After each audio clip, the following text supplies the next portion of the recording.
Good evening and welcome. My name is Kathy Beatty, and I am with Divorce Support Anonymous, stepping into your life to assist you as you go through the trauma and after the trauma of divorce.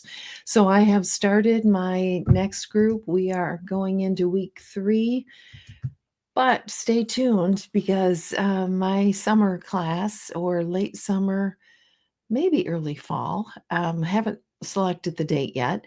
We're going to start another 10-week session along with, we'll be doing Building Your Life After Divorce, which is an 8-week session that allows you to begin looking forward. But that may not be some place that you're ready to go right now and looking forward because you are so overwhelmed with what's going on. And the title tonight that I wanted to talk about was My Defiant Child as I Go Through Divorce. Many times we have problems with our children as we go through divorce, as if divorce itself was not enough to be experiencing. It certainly is. So, but you may have a situation to where you have one or more of your children that are being defiant and they're acting out or maybe even regressing to a stage that they were earlier. And that's maybe if you have much younger children. Older children may just be rebellious or just out of control for you. And I want to speak to that tonight and give you a few helpful tips. I did probably 3 years ago now have a program, a seminar. It was actually a 3-hour seminar of how not to screw up your kids going through divorce. It is available on YouTube. You can just put in that title, How Not to Screw Up Your Kids Going Through Divorce, and it will come up, or it's on my YouTube channel. You can scroll it and search it there. But in that seminar, I interviewed several child experts, and it was a phenomenal experience for the audience to hear directly from these experts on how do you handle your children. And there are so many issues that come up when we are going through a divorce with our children because they are going through their own trauma as well. And we may need a lot of support and help to be able to help them go through this divorce. This is earth-shattering for them as it is for you. And they may not express all that's going on in their confused little minds or even older minds. I don't care how old you are. When you are going through a divorce, it affects your children. Doesn't matter if they're grown, married, have kids of their own. It's going to affect them profoundly. But tonight I want to focus on, what about that defiant child? That child who is just rebelling, refusing to cooperate, spewing things out of their mouth that you maybe have never heard before, but you are hearing now. I want to address that this evening, just to give you some thoughts and some help. And you may very well need a therapist or a child specialist to help you go through this process with them. Because again, it is their own trauma, but just let me give you a few points here just to help guide you. I want you to know that they're afraid of what's going to happen to them. What is going to happen to them? And also they're afraid of what's going to happen to you. But primarily they're wondering, okay, so am I still going to be able to have sleepovers with my friends? Am I still going to be able to be on the basketball team or run track? How is this going to affect me? They are afraid of what's going to happen because they may have to sell their childhood home. And, that in itself is traumatic for the children, as it is for you, right? So they're rebelling because they're trying to sort things out in their heads of what is happening to them. They're afraid of what's going to happen to them. And next, they are grieving. And you think, well, they're acting like that. That doesn't look like grief. Oh, it's grief. It's absolutely grief. They may be able or maybe not be able to cry, but they are grieving this huge loss of the family unit, even if it was dysfunctional, even if there is peace after the divorce, they're still going to be grieving maybe what they had hoped for, their dreams, like your dreams. But there is grief there, and grief can come out in all sorts of different ways. So being defiant and being rebellious can be a way in which they are grieving. So what do we need to do as a parent with our children? I think we need to proceed carefully. And I think we need to acknowledge what's happening and not dismiss it or not address it at all. We need to say things like, "This is really hard, isn't it? I'm sorry for what you're going through. I'm sorry how hard this is for you.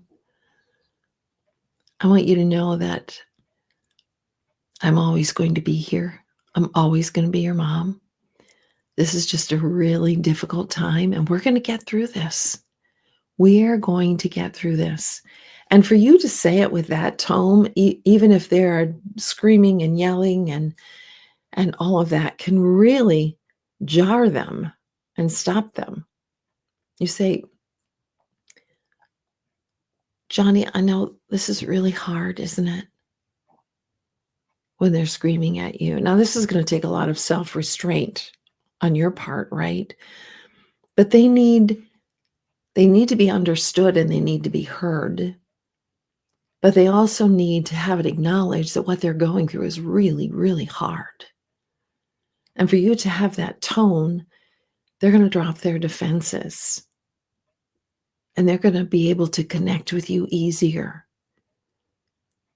Because when you see them acting out, keep in mind, they're grieving and they are afraid. And the next is they may be angry. You may see a lot of anger come out of them. That anger is from, again, the loss, the fear, and they are trying their hardest to figure out what is happening with me, what is happening with my family. All of that stability, that foundation that I thought was there is now gone. And depending on their age, they may be asking, was all of my life a lie? Was it a joke? What is this all about? So your patience as a parent is going to be vitally important. That you see them when they are defiant, when they're rebelling, when they're yelling at you, when they're refusing to go to school, refusing to do the chores, refusing whatever. See that as fear and grief and loss that they are going through. Now, that does not mean that you tolerate it, that you become a punching bag emotionally or physically, for that matter. You still have to hold them accountable and be that consistent parent, which is the next point. Oh, I cannot stress this enough. Be the consistent parent to help them find their way, to help them know, okay, everything else is going haywire, but mom is still consistent for me, or dad is still consistent for me. And that can be a landing spot for them to, okay, I think maybe I'm going to make it because at least mom is still consistent, or at least dad is still consistent in their love to me. And another thing is be obvious, speak the obvious to them. Because they don't know the obvious right now. They don't know if you're going to leave too. If dad left, does that mean mom's going to leave too? They don't know that. So state the obvious to them.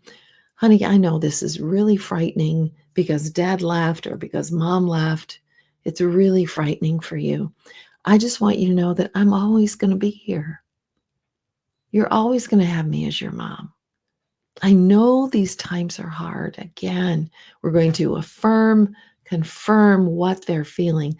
I know these times are scary, but we're going to make it through this. We are going to make it through this.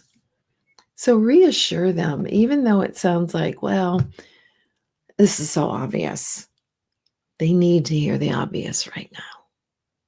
They need to hear the obvious.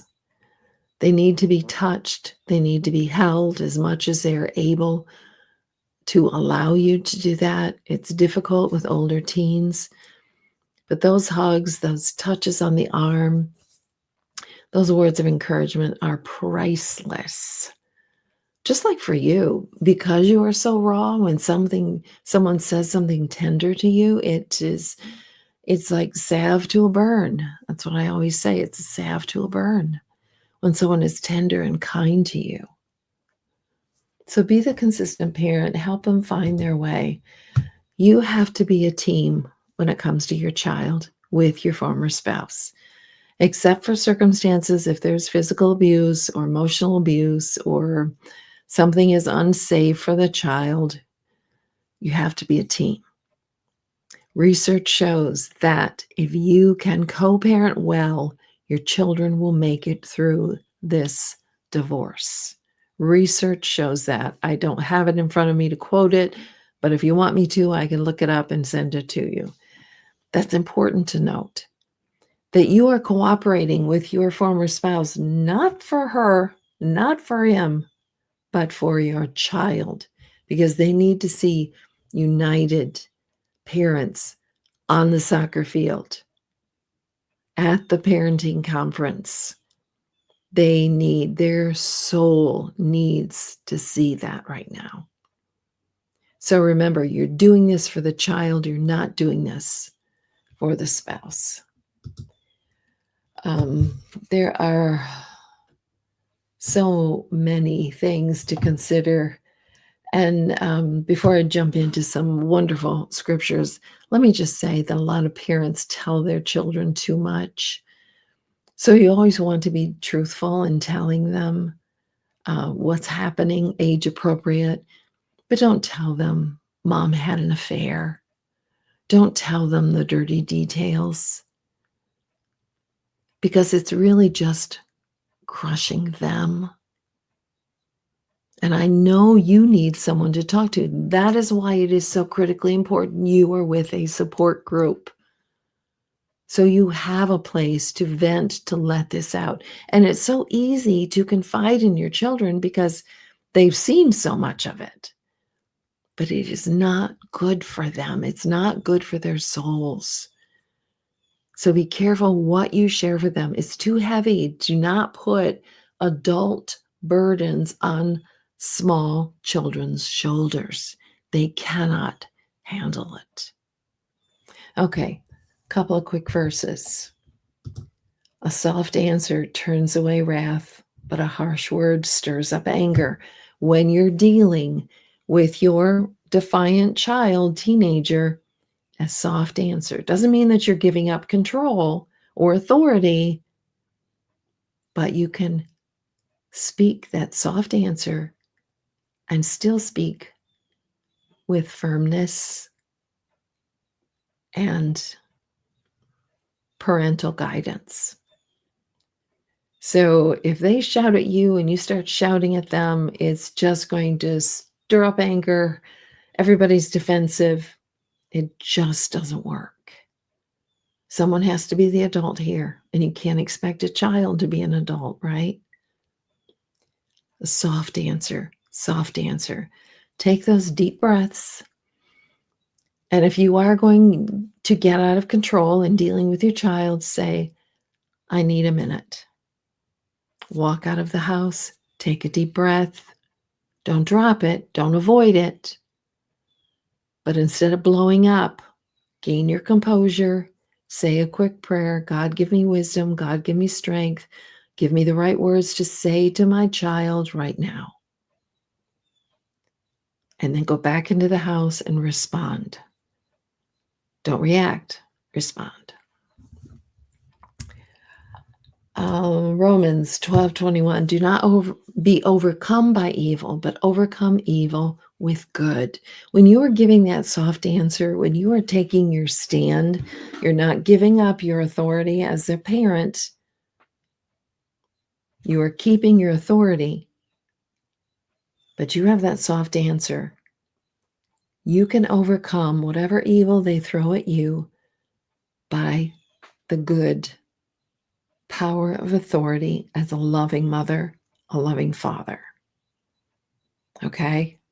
Don't give in to them, because then you're going to create a monster. You have to remain a parent. But when you see them doing evil at you, overcome it with good. That means composure. That means godly advice. That means wisdom. That means saying, honey, because I love you so much, I cannot let you continue in this way and talking to me. Give me the keys. Give me the keys. I remember when my children were teenagers many years ago, it was quite simply, give me the keys. And things got out of control and there was some defiance there, rebellion there. Okay. Overcome evil with good. All right. This last verse, this is interesting because this is a verse that we hear at weddings. But I'm going to bring it to you to listen to it in another way as you go through divorce. And this love can be the generic term, the term how God wants us to love everyone, including our enemies, or this can be specific to your defiant child. Love suffers long suffering in other versions, and is kind, doesn't envy, does not parade itself, it's not puffed up, does not behave rudely, does not seek its own, is not provoked, thinks no evil, does not rejoice in iniquity, but rejoices in the truth, bears all things, believes all things, hopes all things, endures all things. A defiant child may need to be endured, given the truth, and bearing them because you're not giving up on them. Please don't give up on them, because they will hurt themselves in some way. They need a parent to be a parent. They need a mom. They need a dad, both healthy, both strong. Bear what your child is going through right now, even though you are scraping for energy to survive yourself. Again, that's why you need that support group. You need the support. Where are you getting your support? A therapist, a support group, a divorce coach, a great knowledgeable friend, somebody, so you can endure this defiant child, because you simply can't give up on them. They run through. They're afraid. They're grieving. They're angry because they've lost control. Be the consistent parent to help them find their way. And the best of your ability, co-parent well for the sake of your child. This is Kathy Beatty with Divorce Support Anonymous, walking with you every step of the way through the trauma and after the trauma of divorce. Have a good evening.